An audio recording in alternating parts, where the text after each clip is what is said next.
Հայտնի մարդ զանգում են իրան, իդեպ զանգում է Գրզոն ու ասում է, որ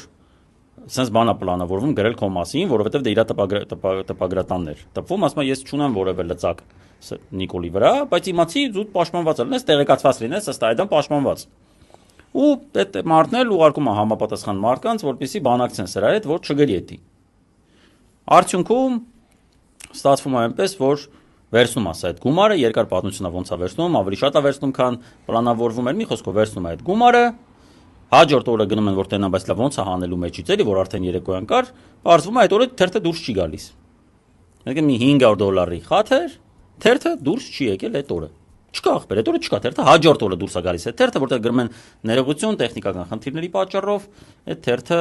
դուրս չի եկել։ Այսինքն վարչապետը մի մարդ, հարա, որը իր ասախ կյանքի գործը այդ թերթը, այդ կլաուզան, որ անում էր 90-ականներից, $500 խաթր, այդ օրը քենսել